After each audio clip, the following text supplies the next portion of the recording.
ನಮಸ್ಕಾರ ಸ್ನೇಹಿತರೆ, ಭಕ್ತಿ ವೈಭವ ಯೂಟ್ಯೂಬ್ ಚಾನಲ್ಗೆ ತಮಗೆಲ್ಲರಿಗೂ ಸುಸ್ವಾಗತ. ಸ್ನೇಹಿತರೆ, ಮನುಷ್ಯರು ಅಂದ ಮೇಲೆ ಜೀವನದಲ್ಲಿ ಸುಖ, ಶಾಂತಿ, ಸಮೃದ್ಧಿಯನ್ನು ಬಯಸ್ತಾರೆ. ಹಾಗೆ ನಾವು ಕೂಡ ಶ್ರೀಮಂತರಾಗಬೇಕು ಅಂತ ಅಂದ್ಕೊಂಡಿರ್ತಾರೆ.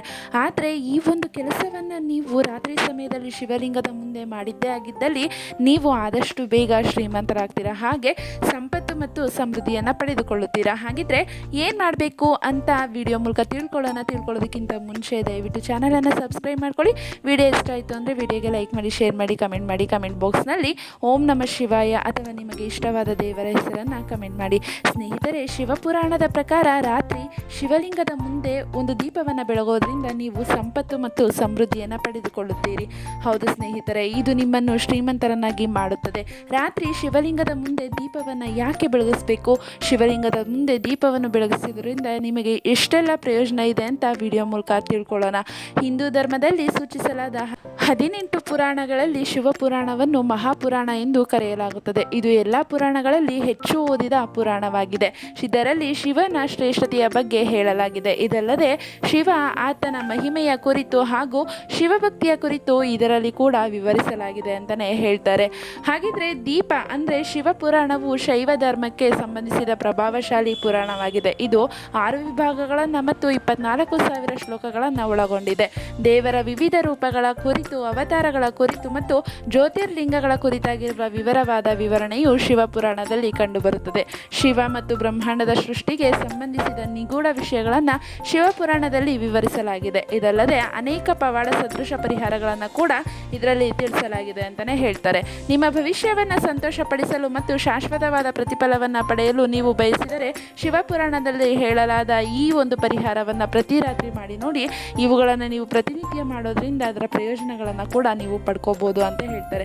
ಮೊದಲನೇದಾಗಿ, ಪ್ರತಿ ರಾತ್ರಿ ಶಿವಲಿಂಗದ ಬಳಿ ದೀಪವನ್ನು ಹಚ್ಚಿ ನೋಡಿ. ಪೌರಾಣಿಕ ಸಂಪ್ರದಾಯಗಳ ಪ್ರಕಾರ ಪ್ರತಿ ರಾತ್ರಿ ಅಂದರೆ ಮಧ್ಯರಾತ್ರಿ 11ರಿಂದ 12 ಗಂಟೆಯ ಒಳಗೆ ಶಿವಲಿಂಗದ ಬಳಿ ದೀಪವನ್ನು ಹಚ್ಚಿಡಬೇಕಾಗತ್ತೆ. ಇದಕ್ಕೆ ಸಂಬಂಧಿಸಿದ ಪೌರಾಣಿಕ ಕಥೆಯು ಕೂಡ ಸಾಕಷ್ಟು ಜನಪ್ರಿಯತೆಯನ್ನು ಪಡೆದುಕೊಂಡಿದೆ ಅಂತಲೇ ಹೇಳ್ಬೋದು. ಈ ಕಥೆಯ ಪ್ರಕಾರ ಪ್ರಾಚೀನ ಕಾಲದಲ್ಲಿ ಗುಣನಿಧಿ ಎಂಬ ಬಡವ ತನ್ನ ಹಸಿವನ್ನು ನೀಗಿಸಿಕೊಳ್ಳಲು ಆಹಾರವನ್ನು ಹುಡುಕ್ತಾ ಇರ್ತಾರೆ. ಹೀಗಿರುವಾಗ ತಡರಾತ್ರಿ ಶಿವನ ದೇವಸ್ಥಾನವನ್ನು ತಲುಪಿ ಅಲ್ಲಿಯೇ ರಾತ್ರಿ ಕಳೆಯುವ ಯೋಚನೆಯನ್ನು ಕೂಡ ಮಾಡ್ತಾರೆ. ಅದು ಮಧ್ಯರಾತ್ರಿಯಾದ ಕಾರಣ ದೇವಸ್ಥಾನದ ಬೆಳಕನ್ನು ಆರಿಸಲಾಗಿರುತ್ತೆ. ಹಾಗೆ ಈ ಕಾರಣಕ್ಕಾಗಿ ಅವನು ದೇವಸ್ಥಾನದ ಕತ್ತಲೆಯನ್ನು ಹೋಗಲಾಡಿಸಲು ತಾನು ಹಾಕಿರುವ ಅಂಗಿಯನ್ನು ಸುಟ್ಟು ಹಾಕ್ತಾರೆ. ಅಂತಹ ಪರಿಸ್ಥಿತಿಯಲ್ಲಿ ರಾತ್ರಿಯ ವೇಳೆ ಶಿವನ ಮುಂದೆ ತನ್ನ ಅಂಗಿಯನ್ನು ಸುಟ್ಟು ಅದರಿಂದ ಶಿವನಿಗೆ ದೀಪವನ್ನು ಬೆಳಗಿಸೋದ್ರಿಂದ ಅವನ ಮುಂದಿನ ಜನ್ಮವು ದೇವತೆಗಳ ಭಂಡಾರ ಕುಬೇರ ದೇವನಾಗಿ ಆರಿಸಲಾಯಿತು. ಈ ಕಥೆಯ ಪ್ರಕಾರ ರಾತ್ರಿಯಲ್ಲಿ ಶಿವಲಿಂಗದ ಬಳಿ ದೀಪವನ್ನು ಬೆಳಗಿಸುವುದು ಮಂಗಳಕರವೆಂದು ಪರಿಗಣಿಸಲಾಗಿದೆ. ಈ ಮೂಲಕ ವ್ಯಕ್ತಿಯು ಅಪಾರ ಸಂಪತ್ತು ಮತ್ತು ಖ್ಯಾತಿಯನ್ನು ಪಡೆಯುತ್ತಾನೆ.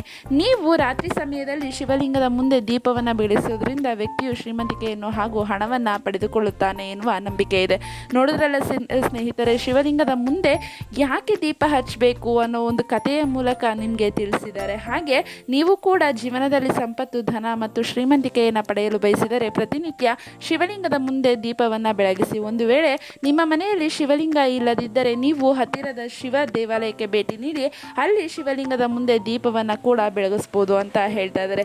ಸ್ನೇಹಿತರೆ, ನೀವು ಕೂಡ ಈ ಕಥೆಯ ಪ್ರಕಾರ ಅಂದರೆ ಒಬ್ಬ ಬಡವ ಹೋಗಿ ತನ್ನ ಹಸವನ್ನು ನೀಗಿಸಿಕೊಳ್ಳಲು ದೇವಸ್ಥಾನದ ಮುಂದೆ ಹೋದಾಗ ಅಲ್ಲಿ ಕತ್ಲ ಆವರಿಸಿರುತ್ತೆ. ಅದಕ್ಕೋಸ್ಕರ ಅವನು ಮಧ್ಯರಾತ್ರಿಯ ಸಮಯದಲ್ಲಿ ಹೋಗಿರ್ತಾರಲ್ವ, ಅವರ ಬಟ್ಟೆಯನ್ನು ಸುಟ್ಟು ಶಿವಲಿಂಗದ ಮುಂದೆ ಒಂದು ದೀಪವನ್ನು ಬೆಳಕನ್ನು ಬೆಳಗಿಸ್ತಾರೆ. ಇದರಿಂದ ಶಿವ ಸಂತೋಷಗೊಂಡು ಅವನಿಗೆ ಸಮೃದ್ಧಿಯನ್ನು ನೀಡ್ತಾರೆ ಅಂತಲೇ ಹೇಳ್ತಿದ್ದಾರೆ. ನೋಡಿದ್ರಲ್ಲ ಸ್ನೇಹಿತರೆ, ಈ ರೀತಿ ನೀವು ಕೂಡ ಶಿವಲಿಂಗಕ್ಕೆ ಭಕ್ತಿಯಿಂದ ನೀವು ಯಾವಾಗಲೂ ರಾತ್ರಿ 11ರಿಂದ 12 ಗಂಟೆಯ ಒಳಗೆ ದೀಪವನ್ನು ಹಚ್ಚಿದ್ದೇ ಆಗಿದ್ದಲ್ಲಿ ನೀವು ಕೂಡ ಸಂಪತ್ತು, ಸಮೃದ್ಧಿ, ಶ್ರೀಮಂತಿಕೆಯನ್ನು ಪಡೆಯಬಹುದು ಅಂತ ತಿಳಿಸ್ತಾ ಇದ್ದಾರೆ. ಸ್ನೇಹಿತರೆ, ಈ ಒಂದು ಮಾಹಿತಿ ನಿಮಗೆ ಇಷ್ಟ ಆಗಿದೆ ಅಂತ ಅನ್ಕೊತೀನಿ. ಇಷ್ಟ ಆಗಿದ್ದರೆ ವಿಡಿಯೋಗೆ ಲೈಕ್ ಮಾಡಿ, ಶೇರ್ ಮಾಡಿ, ಕಮೆಂಟ್ ಮಾಡಿ. ಹಾಗೆ ದಯವಿಟ್ಟು ಚಾನಲನ್ನು ಸಬ್ಸ್ಕ್ರೈಬ್ ಮಾಡ್ಕೊಳ್ಳಿ. ಕಮೆಂಟ್ ಬಾಕ್ಸ್ನಲ್ಲಿ ಓಂ ನಮಃ ಶಿವಾಯ ಎಂದು ಕಮೆಂಟ್ ಮಾಡಿ. ಸ್ನೇಹಿತರೆ, ವಿಡಿಯೋ ವೀಕ್ಷಿಸಿದ್ದಕ್ಕಾಗಿ ಧನ್ಯವಾದಗಳು.